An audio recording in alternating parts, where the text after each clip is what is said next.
It has been a while since I made a video, but this is essentially just a quick response to Tovia Singer on Romans 13.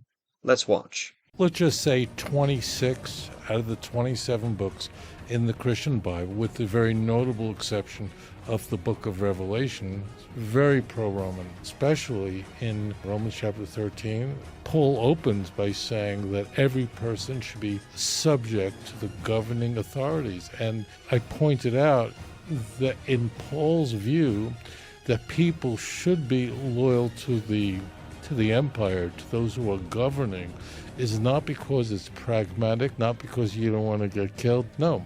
Paul makes the outrageous claim that, in fact, this authority that's in place, in this case the empire, is there because it was established by God.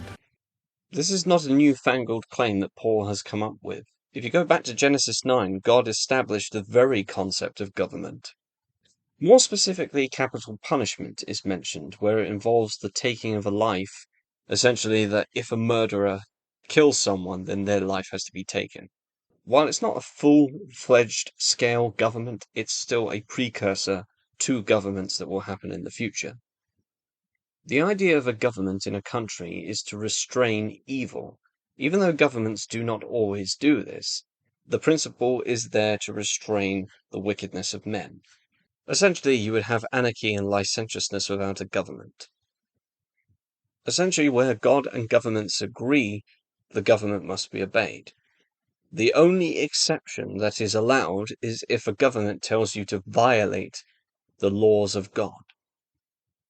Two examples of obedience to God and disobedience to government can be found in Daniel 3 and Daniel 6. The former referring to Shadrach, Meshach, and Abednego in the fiery furnace, and the latter referring to the famous case of Daniel in the lion's den. Hope I've responded satisfactorily. Thanks for taking the time to watch.